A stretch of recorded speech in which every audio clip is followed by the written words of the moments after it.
Vamos receber pastor Emerson aplaudindo a Jesus bem forte. Glória a Só uma Deus. pergunta aqui, irmãos. Quem veio hoje de manhã no culto? Quem estava aqui hoje de manhã, levanta a mão. Umas 10 pessoas. Quem aqui estava ontem? Levanta a mão. Abaixa. Quem não veio nem ontem e nem hoje de manhã, levanta a mão. 95% da igreja está te conhecendo agora, pastor. Glória a Deus. Você pode se pôr em pé por um minuto. Abre a tua Bíblia em Apocalipse, capítulo 4. Deus tem uma palavra abençoada com gosto de café com queijo. Apocalipse, capítulo 4. Só o verso 1. Quem tem ouvidos, ouça o que o Espírito de Deus diz à sua igreja nessa linda noite de domingo. Em Apocalipse 4, 1. Diz assim: Depois dessas coisas, olhei, e eis que vi uma porta aberta no céu. E também a primeira voz que ouvi, como voz de trombeta, ao falar comigo, dizendo: Sobe para aqui, e te mostrarei o que deve acontecer depois dessas coisas. Levanta a mão para o Pai e diga comigo: Bom Deus, essa palavra é para mim. Fala, que teu filho ouve. Você pode sentar, querido.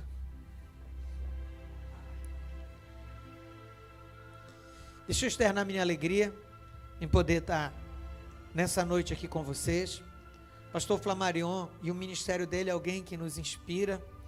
A gente tem, ao longo da nossa história, lido muitos dos seus escritos, visto as suas ministrações pela televisão, e a gente ama aquele que ama a obra de Deus e faz as coisas por excelência. Se a gente vê o patrimônio que a igreja, quanto instituição, ela adquiriu aqui, através da vida e do ministério do pastor, incendiando cada um de vocês, a gente vê um grande homem de Deus. Hoje eu tive o privilégio de almoçar na sua casa, conhecer sua esposa, seus filhos. O nosso pai na fé, ele sempre diz: quer conhecer um grande homem? Olha para a família dele. E hoje, olhando para a sua família, a gente viu o grande homem que o Senhor é. Então é uma felicidade para mim, para minha esposa, a pastora Márcia, podermos estar aqui hoje com todos vocês. Deixa eu perguntar, quem veio hoje aqui porque você foi convidado por alguém? Levante a mão.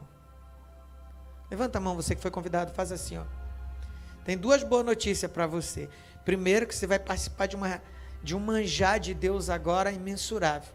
E segundo, que quando terminar o culto, essa pessoa que te convidou vai te levar e vai pagar um lanche top para você lá fora. Isso é de Deus, viu? Então se prepara aí. Mas querido, eu estou já um pouco triste, porque a gente já está indo embora, amanhã a gente já está indo, e a gente acaba criando vínculo, porque nós somos família. E se tem algo que eu amo, é a família de Deus, é o altar do Pai, e machuca um pouco quando a gente vai embora. Mas eu entendi que algo nos ligou, mesmo sem nos conhecer, e foi algo sem igual. Sabe, eu viria quantas vezes fosse preciso, até para lugares mais longe. Hoje, quando conversava com o pastor Flamarion, que eu dizia: pastor, a gente, como não tem estrada que liga a Ilha do Marajó ao continente, nós temos que vir de barco. E barco é um veículo lento, é um veículo de madeira, que vem em rede trançada para todo lado. Você não imagina como é as viagens nossas de barco. É uma coisa horrível, um calor muito grande, à noite já esfria bastante, é complicado. Mas não é tão sacrifício, eu faria várias vezes. Quando eu penso em querer murmurar, eu lembro que o Senhor Jesus, ele andava a pé, atravessando o deserto, para ir de cidade para cidade. Às vezes ele ia no lombo de uma jumentazinha, mas na maioria das vezes ele ia a pé, caminhava dias, semanas, de Jericó a Cafarnaum, de Cafarnaum a Jerusalém. Eu não sei por que motivo eu vou reclamar, ainda vou de barco, eu não vou fazendo muito esforço. É que nem todos nós aqui, até aquele que não tem carro tem que voltar a pé, vai por uma rua asfaltada, toda iluminada. Jesus à noite, querido, não enxergava um palmo à frente do seu nariz quando era noite de lua nova, porque é tudo escuro e a gente não tem por que reclamar. Sabe porque eu amo fazer a obra de Deus? Porque eu valorizo o Pai que eu sirvo. Sabe quando a gente lê essa palavra, Apocalipse capítulo 1, verso 4, é tão extraordinário.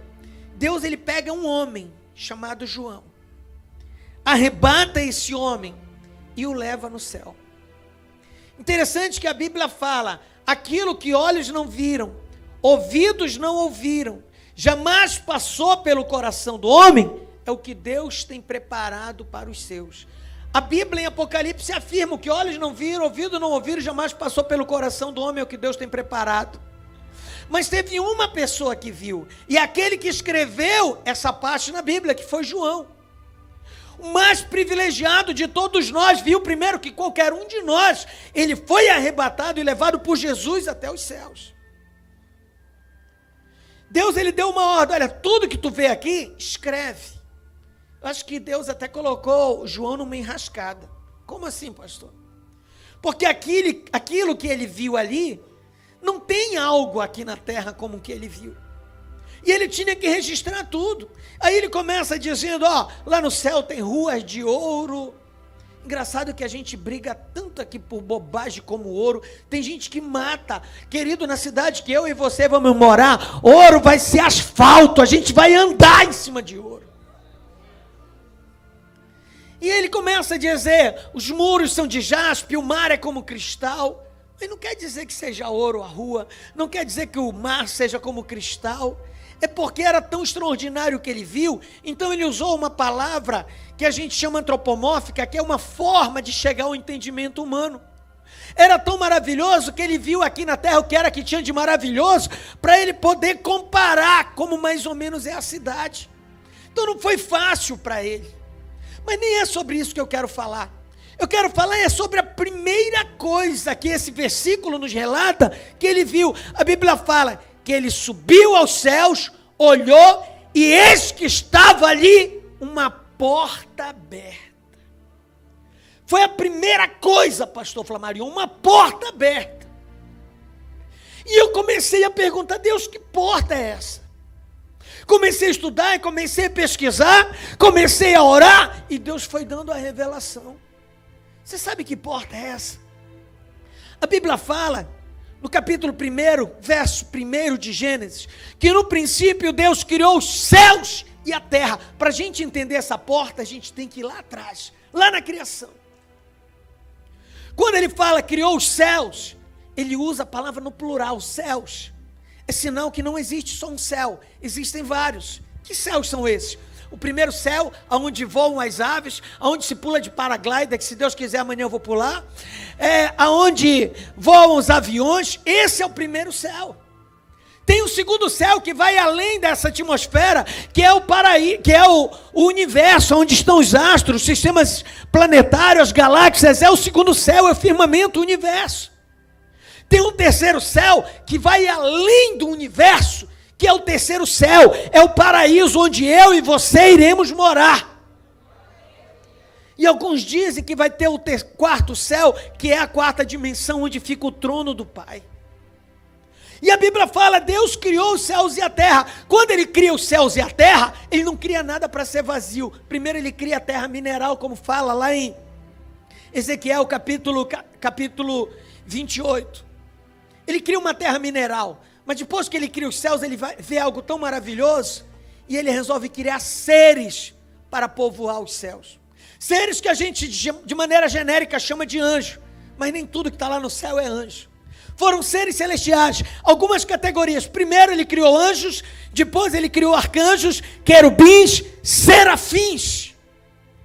Foram 4 categorias de seres celestiais. Anjos são aqueles que nos guardam. A Bíblia fala no Salmo 91, Deus dará ordem a teus anjos para te guardar e te proteger em todos os seus caminhos. Então anjos são aqueles que nos guardam, que nos protegem. Ele criou uma outra categoria de seres celestiais, que são serafins, que são mensageiros, aqueles que levam e trazem mensagem. Foi um serafim que chegou para Maria para anunciar que ela estava gestante, um serafim que chegou para José em sonho e disse que o menino ali era obra do Espírito Santo. Foi um serafim que chegou para Daniel e disse: olha, Daniel, eu vim, mas Satanás tinha me prendido, teve que vir um arcanjo Miguel para guerrear. Ele criou querubins. Querubins são anjos de guerra, são soldados, são guerreiros. E tem um serafim, que a Bíblia fala de um, que é Miguel. Perdão, arcanjo, Miguel. Então Deus criou os seres. Quando Ele cria os seres, Ele cria um entre todos, que a Bíblia fala que é o mais perfeito em poder, é o mais perfeito em beleza, é o mais perfeito em glória. Que a Bíblia fala no livro de Ezequiel que Ele é o aferidor da sabedoria. Misericórdia, você sabe o que significa ser o aferidor? O aferidor é algo que se mede algo.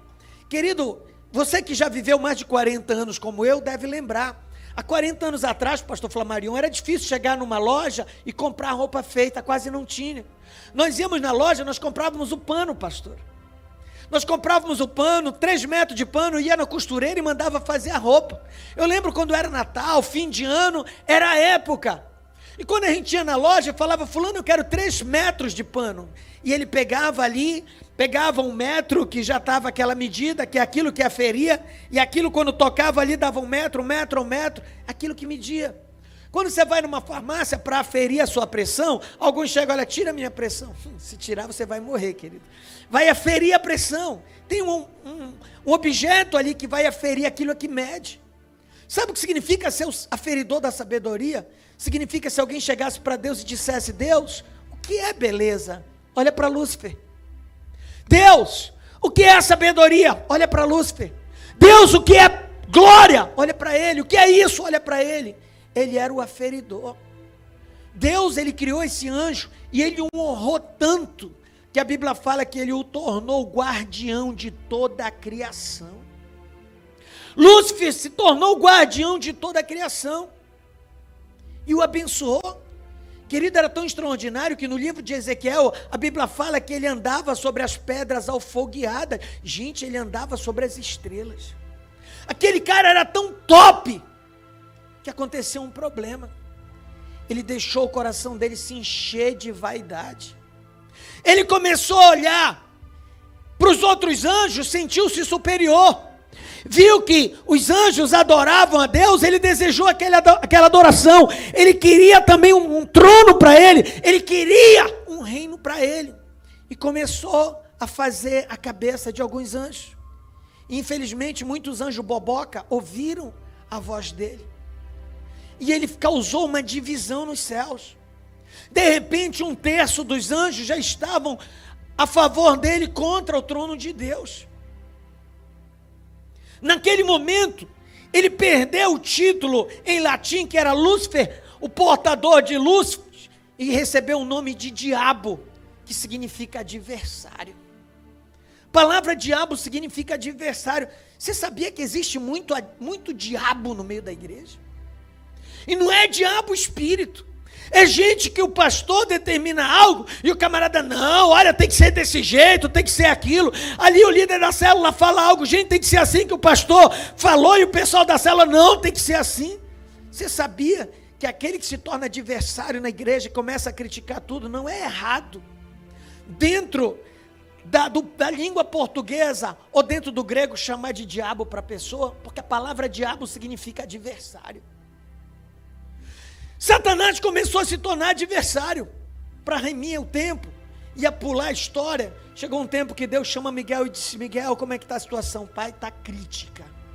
1/3 dos anjos já se corromperam. Ele já falou com todos, filhos? Já tem aqueles que são fiéis a mim? Tem. Então pega esses e os expulsa daqui. E houve guerra no céu. Houve uma guerra tão violenta que não foi fácil. Lembra que quem foi para a batalha foi Miguel. Miguel era um arcanjo, mas ele era inferior em poder frente a Satanás, porque ele era o querubim mais poderoso que tinha. Mas num dado momento, numa guerra destruidora no céu, Miguel e seus anjos reuniram força e expulsaram o diabo, que a Bíblia fala que ele foi lançado, pastor Flamarion, sobre a terra. Quando ele caiu sobre a terra, teve uma explosão tão gigantesca, que muitas pessoas de cabeça pequenininha, que não conhecem a Deus, falam que isso foi o Big Bang, o momento da criação. É uma explosão que houve, que o Stephen Hawking, um físico inglês que morreu há um tempo desse, ele até conseguiu captar as ondas de radiação dessa explosão e disse: está vendo? O Big Bang existiu, nós temos razão, houve essa explosão. A explosão ela houve, mas não foi momento de criação nada, foi o momento que Lúcifer foi arremessado sobre a terra. Teve uma explosão que você não faz ideia do barulho que é um anjo do porte de Lúcifer ser arremessado sobre a terra. Pastor Flamarion levantou uma nuvem de poeira gigantesca, que a terra ficou caótica, sem forma e vazia, ficou uma escuridão doida na terra. Depois que ele foi expulso, quando Deus olha para os céus, o coração dele se aperta, porque ele encontra muitas casas vazias. O céu já não era mais o mesmo, porque quando Lúcifer foi embora, 1/3 dos anjos foram expulsos com eles, e todos eram filhos do Altíssimo. Imagina o coração daquele pai como ficou, com a casa vazia. Querido, você pode ter 10 filhos, se morre um desses 10, os 9 que ficaram, eles não conseguem suprir a falta daquele que se foi. É doloroso demais para um pai. Imagina o coração de Deus como não ficou. Se a gente for levar para uma linguagem humana, não vai me compreender. Eu quero usar uma linguagem pedagógica para que você entenda. Mas imagina isso, se fosse um de nós cair em depressão. Já pensou? E nós somos semelhantes a Deus. Lógico que eu vou usar uma linguagem para você entender. Deus jamais vai ser deprimido, mas ele foi tão abatido naquele momento, que era como se ele tivesse caído em depressão. Ele sentou no seu trono e não tinha prazer para mais nada. Os anjos que ali ficaram podiam fazer o que quisessem, mas o coração dele estava abatido, porque ele sentia a falta daqueles que foram. Sabe o que Deus fez, como muitos de nós fazemos? Quando o negócio está ruim, pastor, que a gente perde, de repente o teu cônjuge foi embora, ou um filho teu aprontou, foi preso, sumiu, ou então alguém da tua família morreu, um filho de você morreu. Às vezes a gente fica tão abatido que a gente não tem vontade de nada. Mas só que para vencer esse abatimento, muitos de nós começamos a mergulhar no trabalho, começamos a mergulhar, a fazer alguma coisa para ver se distrai. Uns vão trabalhar, outros vão tentar comprar carro, comprar casa, fazer algo. E assim Deus fez. Ele se levanta do seu trono e olha para a terra. A terra estava sem forma e vazia. E ele diz: haja luz. E houve luz. O Espírito Santo desceu, pairou. A terra estava inundada de águas. E eu acho que os anjos começaram a olhar: opa, o pai está trabalhando, o negócio vai mudar. E ele separa uma parte das águas, coloca sobre o firmamento, e aparece uma porção seca, que era chamada de Pangeia. Ele olha aquela porção seca, e ele começa, pela força da palavra, a criar, que haja vegetais, cada um dando semente segundo a sua espécie, que haja aves nos céus, que haja peixes no mar. Ele começou a criar todos os seres, criou os dinossauros. Tem gente que diz: pastor, dinossauro não existe, a Bíblia não fala de dinossauro. Meu irmão, existem os fósseis de dinossauro, não tem como a gente não admitir que eles não existiram. Existiram, e a Bíblia fala, no 5º dia da criação, Deus criou os grandes répteis, os grandes monstros marinhos. Deus criou, e eles foram destruídos no dilúvio. Não tem nada a ver com aquilo que eles falam de meteoro, mas isso é uma outra aula para escatologia. E Deus foi criando. De repente, o pastor Flamarion, ele criou o jardim mais lindo que o homem já possa ver. Aí ele senta no seu trono. Eu acho que durante um tempo ele fica meio abatido. Os anjos talvez até perguntem: pai, o senhor está trabalhando, o senhor fez algo tão lindo, por que o senhor ainda está abatido? Sabe por quê, querido? Porque é que nem a gente. Quando você tem uma perda muito grande, você pode mergulhar no trabalho. pode comprar casa, pode reformar casa, pode comprar carro, aquilo até por uns instantes vai te trazer um refrigério. Mas chega um ponto que você percebe que aquilo não é o suficiente para tirar a tua tristeza. Sabe por que Deus olhava aos céus e via muitas casas vazias? Sabe o que ele faz? Ele faz uma reunião no céu. Ali naquela reunião está o Pai, o Filho e o Espírito Santo. E ele usa a palavra no plural, dizendo assim: façamos o homem nossa imagem e semelhança. Opa! Deus teve um grande plano. Ele resolveu fazer algo maravilhoso. E a gente observa que o único momento em toda a criação que Deus não usou só a palavra para criar foi quando Ele fez a mim e a você. Sabe o que Ele fez? Ele se levantou do seu trono, abriu uma porta lá no céu gigantesca, passou por aquela porta, desceu por uma escada, aquela escada da visão de Jacó, chegou até o jardim que Ele preparou, sentou na beira de um rio, pegou barro, água, misturou, fez uma massa e começou a fazer uma estátua tão linda que o mais nobre dos escultores ficava constrangido de ver aquela obra de arte que Deus fez quando Ele criou o homem. Foi tão lindo Ele criando ali, fazendo as mãos, o detalhe dos olhos, do cabelo, algo extraordinário. Ele podia lá do céu dizer: homem, vive! Mas ao contrário, Ele desceu. O único momento da criação que Ele não usou palavra, mas Ele usou as mãos, foi quando Ele foi fazer a mim e a você do barro, do pó da terra.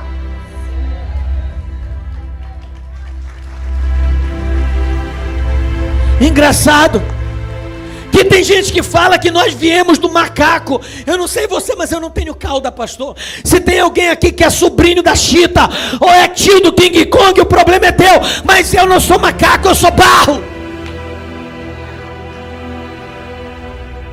Teve um homem chamado Robert Hooke, que no começo do século passado ele inventou um aparelho maravilhoso chamado microscópio. Quando ele cria esse microscópio, ele nos dá a possibilidade de mostrar que a Bíblia está certa e não essa palhaçada, essa macacada de evolução. Porque se você pegar um pedaço do teu tecido humano e colocar no microscópio para analisar, se você pegar um punhado de terra e colocar no microscópio, pastor, para analisar, vai ver que lá na terra tem 70% de água, tem ferro, tem enxofre, tem cálcio, tem fósforo e todos os elementos químicos. Se você pegar um punhado ali do tecido humano, vai ver que ali tem ferro, cálcio, potássio, água, os mesmos componentes químicos da terra, tem ali no tecido humano. Ou seja, quimicamente está mais que provado. Eu não sou macaco, eu sou barro. Você é barro.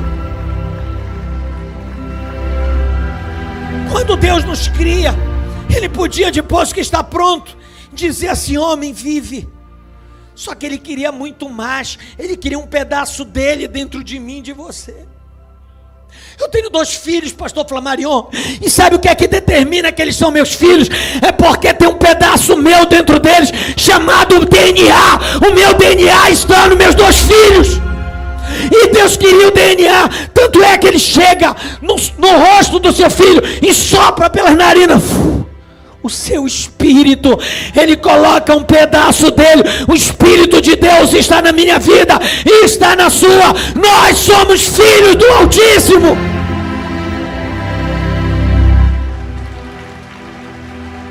Depois que Ele cria, Ele abençoa, sobe por aquela escada, entra por aquela porta e senta no seu trono. Ele olha para os céus e vê que todos os animais têm os seus pares. Mas Ele olha Adão abatido e Ele diz: não é bom que o homem viva só. Sabe o que Ele fez? Ele poderia dar uma ordem para a mulher ser criada, mas Ele novamente levanta do trono, passa por essa porta, pastor, desce as escadas, chega nos céus, faz Adão entrar num sono profundo, e Ele pega uma das costelas de Adão para fazer a mulher. Tem muito homem que, coitado da mulher, fala que mulher é carne de segunda porque é costela. Mas deixa eu defender a mulher, não tem nada disso. Sabe por que Deus tirou aqui da costela? Porque se tirasse de um pedaço do calcanhar, o homem poderia se achar superior e querer pisar na mulher. Sabe por que ele não tirou da cabeça? Porque se ele tirasse da cabeça, a mulher podia achar que ela era mais e querer pisar no homem. Sabe por que ele tirou da costela do lado? Para mostrar que ele está na mesma condição, tanto homem e mulher têm o mesmo valor, por isso foi tirado do lado. A minha esposa tem até uma coisa muito inteligente que ela fala. Ela diz assim: você sabe o que foi que Deus falou depois que ele criou o homem? Ele olhou e disse: bonito, mas deixa eu fazer algo melhor.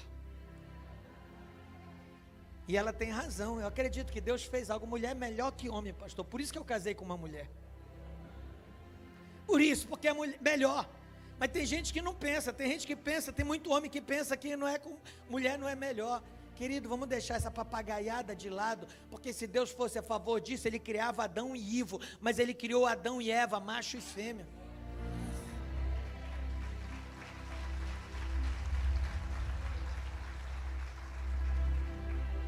Ele os abençoa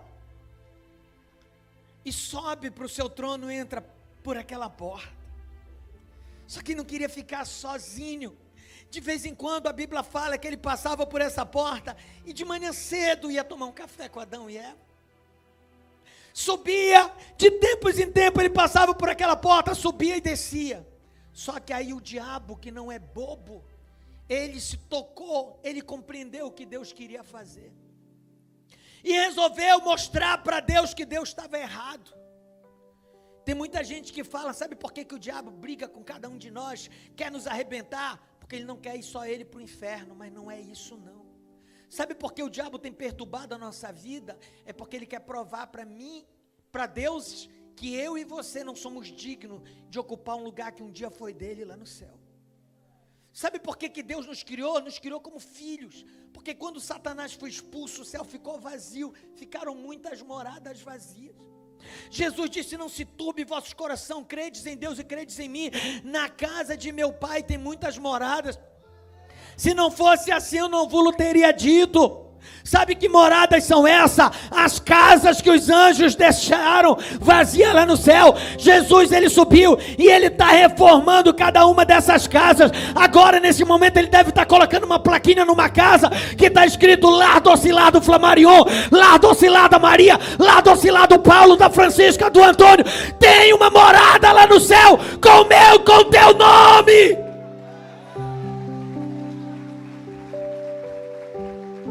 Só que Satanás, ele de maneira nenhuma aceita isso. Um ser menor do que um anjo ocupar um lugar que foi dele lá no céu. Então ele queria mostrar e quer mostrar para Deus que nem eu e nem você somos dignos de ocupar esse lugar que foi dele. Desde aquele momento ele tramou de todo jeito para fazer o homem cair. E veio aqui.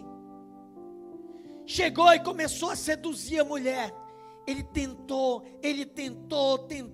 até que a mulher não resistiu e desobedeceu a Deus, comendo aquilo que não era para comer.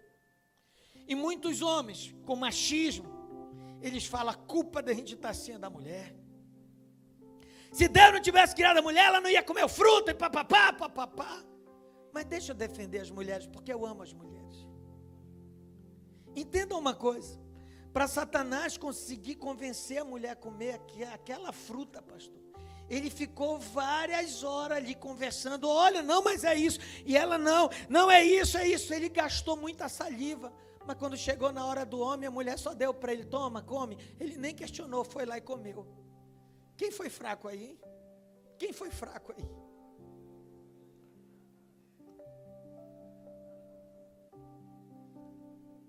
O homem pecou. Quando peca, o espírito morre dentro do homem. Sabe aquele DNA de Deus? Sumiu, desapareceu. Em todo o Antigo Testamento não se ouve Deus chamando de filho para nenhum homem. Pode esmiuçar, só aparece ele chamando de filho para os anjos. Mas os homens eram filho do homem. O homem segundo o coração de Deus, o amigo de Deus, o ungido de Deus, eram conhecidos assim. Porque nós perdemos o DNA, porque o espírito sumiu. o homem, ele teve um prejuízo que você não faz ideia. Satanás começou a soltar fogos nos céus, no inferno. Ele fez uma festa maior que os cruzeirenses fazem quando são campeão brasileiro. Fez uma festa maior do que os atleticanos fizeram quando foram campeão da Libertadores. Querido, era tanto fogo no céu, tanto fogo no inferno, tanto fogo.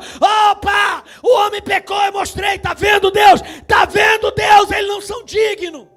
Satanás veio achando que Deus ia destruir o homem, porque o diabo provou que nós não éramos dignos. Quando Deus desceu, um coração abatido, ele procurando Adão, procurando Eva. Quando aparece Adão e Eva, eles vêm coberto com folhas de parreira, de figueira, para esconder a nudez. Eu acho que desde aquele momento Deus começou a ter uma rixa com figueira, por isso que ele amaldiçoou aquela figueira. Desde aquele momento. Adão, meu filho, para que tu fez isso? Eu não te falei que vocês iam morrer se comesse.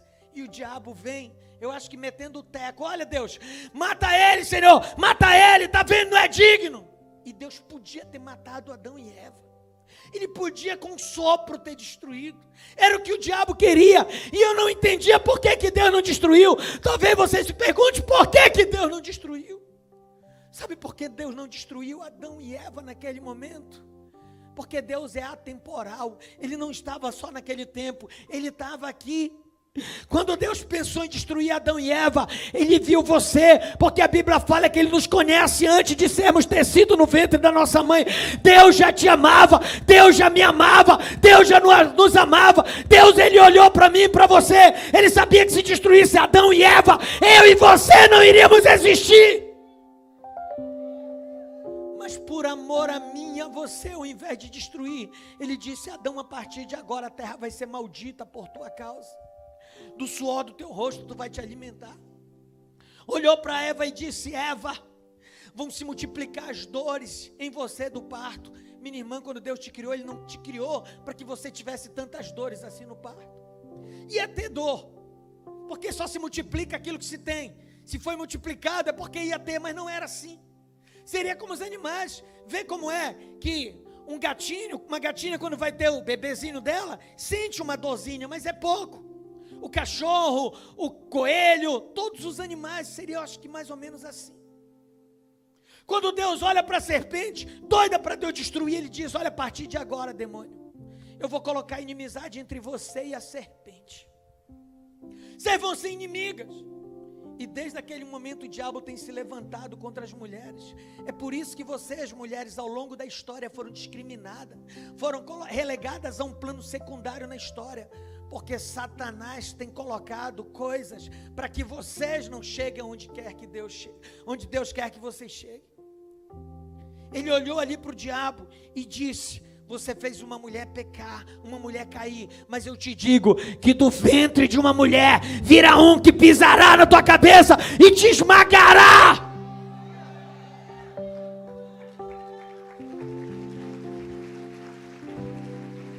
Pastor Flamarion, aquilo foi tão forte que naquele momento surgiu um dos planos mais engenhosos do diabo. Foi ali no Éden que nasceu o homossexualismo. Deixa eu dizer uma coisa, nós da Igreja Quadrangular não somos homofóbicos. Nós amamos o homossexual, o ser humano, a pessoa que precisa de Deus tanto quanto eu e você, mas somos radicalmente contra a prática do homossexualismo, que é um pecado que leva a pessoa para longe de Deus. E o homossexualismo, ele não é doença, não é outra coisa, senão um plano engenhoso do diabo. Sabe por que nasceu o homossexualismo? Porque Deus, ele disse que do ventre de uma mulher iria nascer um que iria esmagar a cabeça da serpente. O diabo pensou, porque ele ficou com medo. Desde aquele momento ele começou a trabalhar na mente dos homens, para que eles não tivessem a libido, desejo por mulher, porque ele pensou que se o homem não deitar com a mulher, não vai nascer aquele que vem pisar na minha cabeça. Isso foi um plano tão bem elaborado, que ao longo da história a gente vê grandes civilizações com o homossexualismo imperava. O Império Romano, querido, a gente vê aqueles grandes imperadores que a gente admira, era tudo menina. Júlio César, ele era conhecido como homem de todas as mulheres, mas a mulher de todos os homens. As comunidades gregas, então, tem gente que admira os filósofos Sócrates, Parmênides, Tales de Mileto, Aristóteles. Era um monte de boiola, com perdão da expressão. Eram tudo menina. Aquele grande general Alexandre, o Grande. Tem gente que admira os 300 de Esparta. Eu queria ser um dos 300. Era tudo bichona. Porque os soldados espartanos eram incentivados a ter o relacionamento homossexual, se apaixonarem. Sabe por quê? Quando eles iam para a guerra, eles davam a vida para que o seu companheiro não morresse. Eles estavam na guerra, se alguém fosse atacar um companheiro, não mata o meu amado. Satanás sabia o que faria. Expulsou o homem do Éden. Sabe o que Deus fez? Ele subiu os céus, pastor. Fechou aquela porta. Colocou 2 querubins guardando a entrada daquela porta. Ela ficou lacrada para sempre. Aquela porta que ele subia e descia, entrava e saía por ela para chegar aqui. Sabe o que aconteceu? O homem foi viver segundo aquilo que ele podia fazer. Foi morar em caverna, até inventar o fogo. Aí vem toda a história do homem das cavernas. O homem se multiplicou tanto, de repente a terra já estava cheia. O diabo entrou em desespero, porque quando o pastor era só um casal, aí não era suficiente para ocupar todos aqueles lugares, mas agora a terra estava cheia. Então o diabo começou a trabalhar na mente do povo e começou a pecar, e se distanciaram cada vez mais de Deus. Até que um dia, agora escuta que eu vou te dizer, eu vou usar uma linguagem antropomórfica para você entender. Não vai dizer que eu estou falando heresia aqui. Eu sei que Deus, o Pai, o Filho e o Espírito Santo, eles sabem de todas as coisas, daqui até a consumação do século, eles são soberanos. Mas eu vou usar uma figura de linguagem, uma linguagem pedagógica para você entender o que Deus ele quer falar conosco. Imagina essa cena, num dado momento, na eternidade, pastor Flamarion, Deus está sentado no seu trono. Sabe aquele momento que a gente está em casa, não tem nada para fazer, a gente fica entediado. Pega o controle da TV, fica de cima e embaixo, vai em todos os canais. Olha para casa, não tem o que fazer, não dá vontade nem de ir para a piscina, não dá vontade de nada. Aí Deus está sentado. Aí lá vem Jesus, seu filho. Sabe como é filho na casa do pai? Jesus também entediado. Poxa, pai, já cansei de jogar PlayStation 4. Senhor, até o Xbox aí não dá. Pai, eu não quero mais tal coisa. E Jesus estava andando de um lado para o outro. Sabe quando o teu filho está entediado na casa? Que anda para um lado e para o outro procurando o que fazer. Eu acredito que chegou um tempo que Jesus estava mais ou menos assim. Lembrando que eu estou usando uma linguagem pedagógica. Aí de repente, Jesus olha e dá de cara com uma porta, pastor Flamarion. Ele vê aquela porta, balança, que porta é essa? Ele tenta abrir nada. Ele chega com o pai. Que é, meu filho? Eu estou vendo o jornal. Pai! Que é, meu filho? Que porta é essa, pai? Deus olha e diz, filho, você não lembra que porta é essa? Lembra que era por essa porta que nós passávamos quando íamos conversar com os nossos filhos? Aí Jesus vem aqui na borda do céu, olha para baixo e começa a ver cada um de nós. E o coração dele começa a pulsar mais forte. Eu lembro, pai. Pai, eu estou com saudade deles, pai, vamos lá visitá-los. E ele, filho, não tem como, porque o caminho era aquela porta, ela está lacrada. Não, pai, bora abrir, chama eles para vir aqui. Não dá, filho, essa porta ela estava preparada para um dia eles passarem por ela e virem aqui. Era por essa porta que nós subíamos e descíamos desde o momento que criamos eles, quando nós íamos conversar no Éden, mas por causa do pecado dele a porta foi fechada. Jesus, não, pai, você não sente saudade? Meu filho, eu sinto muita saudade, o meu coração chora.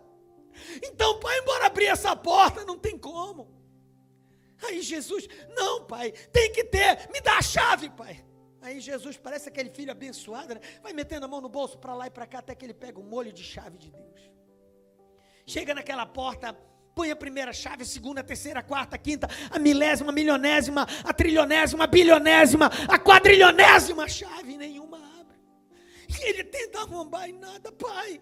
Nenhuma dessas chaves abre, pai. Cadê a chave, meu pai? Porque eu quero ir lá com eles. E o pai disse, filho, não tem jeito nenhuma chave.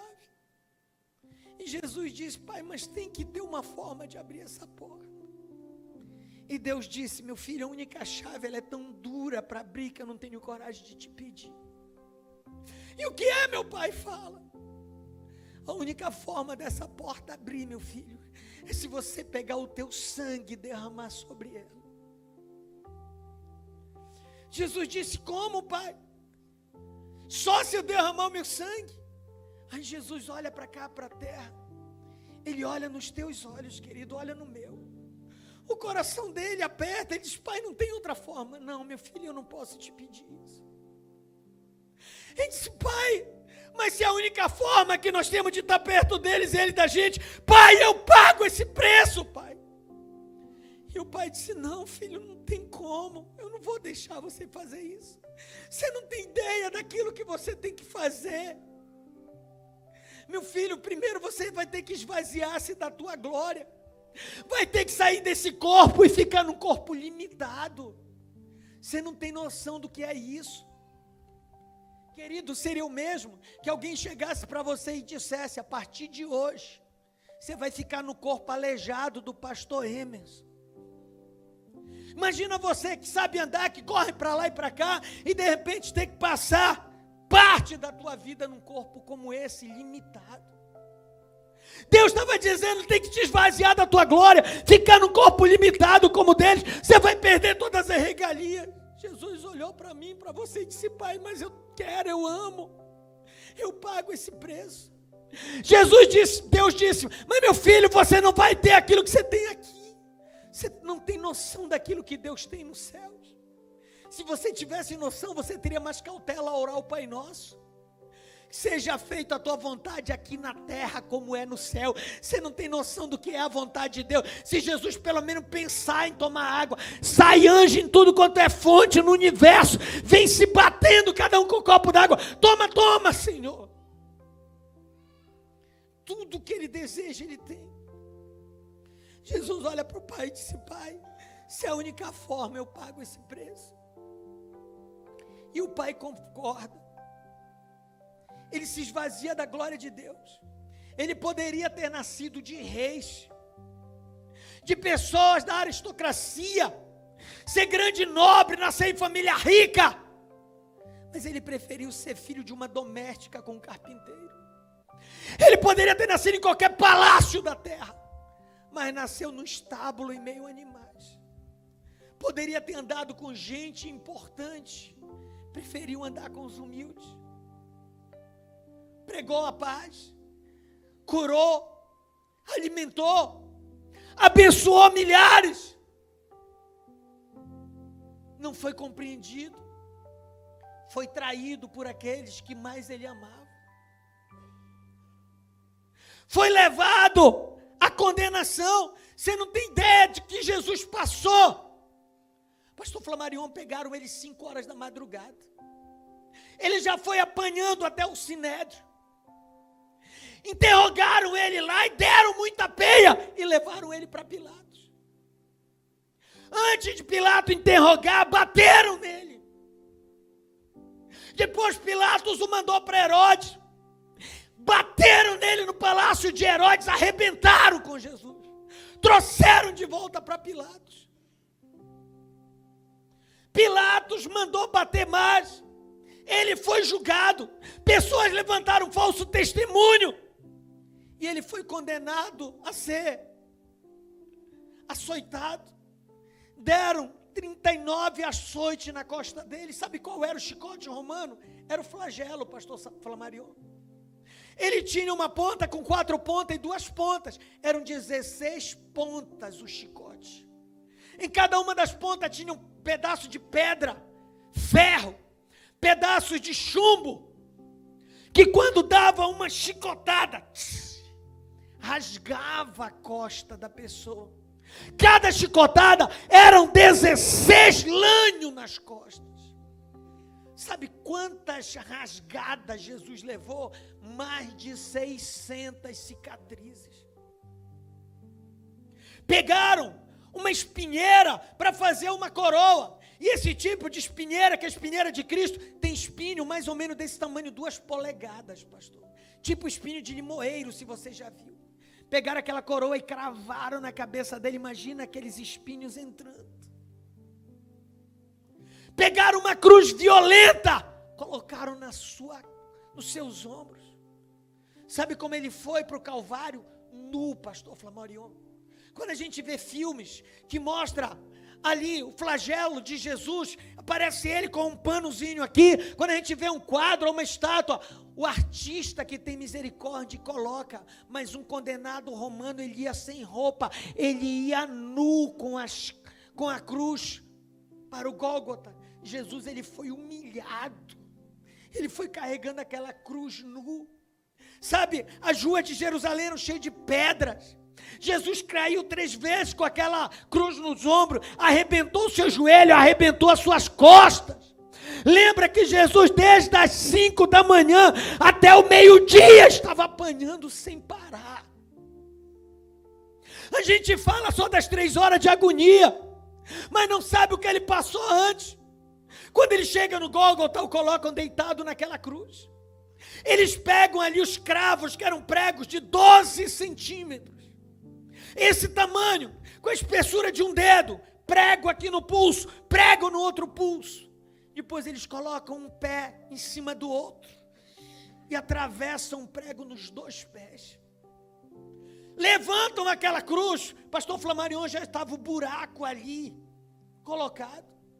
Imagina quando eles pegaram aquela cruz com Jesus já pendurado nela, que coloca no buraco, que a cruz desce e dá aquele choque. O corpo de Jesus, o peso dele vem sobre ele, rasga mais aqui, rasga os pés. Imagina a dor insuportável. Jesus, ele estava tão abatido que ele perdeu muito sangue. Todo mundo sabe que quando a gente perde sangue, o corpo sente muita sede. E ele gritou: tenho sede. Vieram ali os pretorianos, molharam numa flecha, uma esponja, molharam no vinho com fel. Quando colocaram na boca dele, aquilo era um anestésico. Eles faziam ali do vinho com fel uma anestesia, para a pessoa suportar um pouco mais a dor. Quando toca na boca de Jesus, que ele sente o gosto do vinho, ele cospe.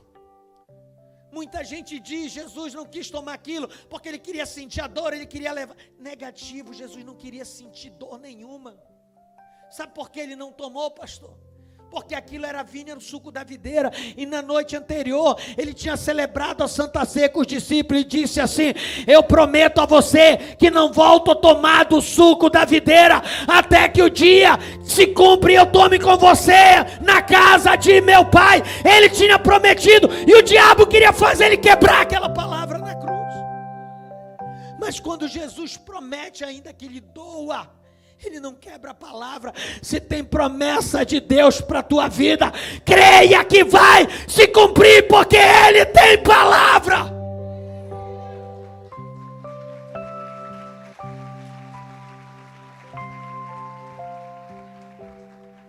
Quando dá 3 horas da tarde, ele grita em grego, para que todos ouçam, porque o grego era a língua mais falada. Em grego ele grita lá: Tetelestai, que significa tudo está consumado. Quando ele grita isso, pastor, a Bíblia fala que o véu do templo se rasga de cima a baixo. Quando a gente ouve falar do véu do templo, a gente pensa que é uma cortina fina, mas você não tem noção do que era o véu do templo. Era um pano mais grosso que lona, chegava até 12 centímetros de espessura, pesava cerca de 2 toneladas. Quando estava no tabernáculo, eram 2 juntas de boi para abrir e fechar aquelas cortinas. Ele tinha que ser forte, para que qualquer um não pudesse passar, só os sacerdotes, outros levantavam. Quando aquela cortina se rasga, é o mesmo que Deus está dizendo lá na cruz: agora eu não habito mais em templo feito por mão, eu habito agora dentro de cada um de vocês. Querido, a Bíblia fala que a glória da segunda casa será maior do que a primeira. Tem algumas pessoas que dizem que essa segunda casa é um novo templo de Salomão que vai ser construído. Que nada, o templo de Salomão já foi destruído e reconstruído totalmente 8 vezes e parcialmente 15 vezes, e ainda vai ser construído mais um pelo anticristo. Não é desse templo. Sabe qual é o templo que Deus está falando? É eu, é você, porque Ele não habita mais em templos feitos por mão. A segunda casa sou eu, é em mim e em você que a glória será muito maior do que era no templo de Salomão. Sabe, quando Jesus expira, aí o diabo endoida no inferno. Venci a guerra! E querido, foi uma festa maior do que o Brasil fez quando foi tetra ou penta. Era fogo no inferno para todo lado. Era demônio bebendo pinga, bebendo cachaça, cerveja, fumando maconha. Demônio estava fazendo uma festa doida lá. Faz barulho, caldeirão, celebrando a vitória, porque eles viram um cordeiro morrer na cruz, pastor. Jesus morreu como cordeiro, mas enquanto eles estão celebrando, de repente começa a ter um terremoto no inferno e aparece o rugido de leão. Porque ele morreu como um cordeiro, mas ressuscitou como um leão. Chegou diante do diabo, pegou a chave da morte e do inferno, expôs Satanás à humilhação pública.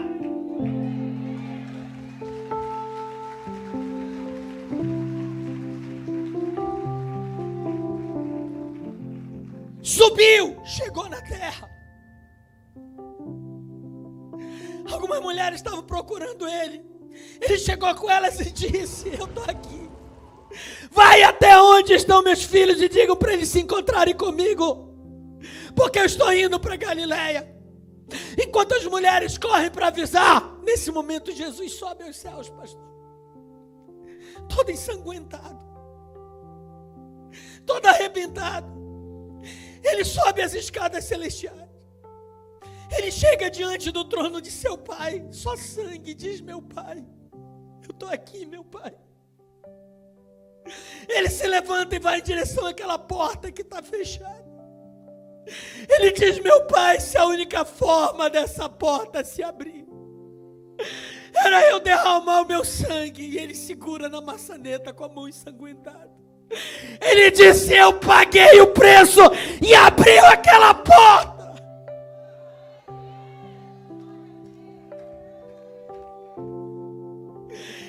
Eu paguei o preço. Você não faz ideia do que ele teve que fazer para abrir essa porta. E quando João sobe aos céus, pastor, a primeira coisa que ele vê é uma porta aberta no céu. Sabe por que tem muita gente desviada hoje ou ainda não aceitou Jesus? É porque não sabe o preço que Jesus pagou para abrir aquela porta. Sabe por que muita gente não está aqui hoje, está em algum shopping da vida ou assistindo algum Netflix da vida? É porque não tem noção daquilo que Jesus teve que fazer para essa porta estar aberta. Sabe por que muita gente deixou essa cadeira vazia? É porque não tem noção do preço que ele pagou. Sabe por que muitos de nós aqui não fomos atrás de alguém para ouvir a palavra e ocupar essa cadeira vazia no nosso lado? É porque a gente não tem noção do preço que ele pagou para que essa porta estivesse aberta.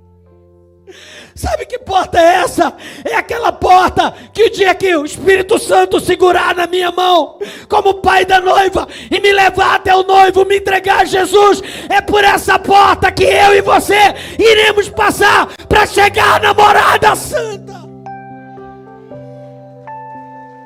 Ele disse: eu sou a porta. E a porta está aberta. Mas muitos de nós estamos fechando a porta para muita gente. Você fecha essa porta para alguém quando você se recusa a abrir a tua casa para ser pregado o evangelho através de uma célula. Você fecha essa porta para muita gente quando você se recusa a evangelizar, trazer pessoas para a casa do Pai. Quando você para de trabalhar, você está fechando essa porta para muita gente. Quando você fica com a boca calada, pensando só no teu trabalho e deixando em segundo lugar a obra de Deus, você está fechando a porta para muita gente. Porque você não tem noção daquilo que Jesus teve que fazer para abrir essa porta.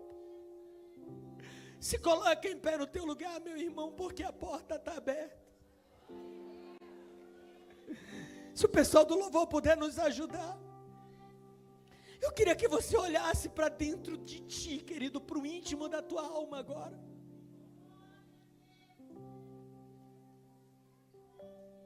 O que você está reclamando da vida, filho? Olha o que ele teve que fazer. Olha como ele ficou, querido.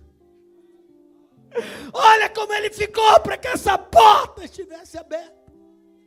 E ainda assim você conseguiu se desviar.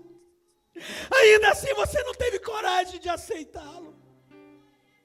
Mas hoje a porta está aberta. Ele não quer saber o que te fez se desviar. A única coisa que ele quer saber é que a porta está aberta. Ele quer que você entre por ela. Ele quer te receber de volta, pois ele sente saudade. Então fecha os teus olhos, querido, e começa a dizer: meu Pai, me perdoa. Fecha os teus olhos e começa a lembrar de tudo aquilo que ele passou, para que eu e você estivéssemos aqui. Enquanto eles cantam essa canção, você faz uma análise na tua vida. Você está valorizando ou está desvalorizando? A Bíblia fala que será de nós se negligenciarmos tamanha salvação.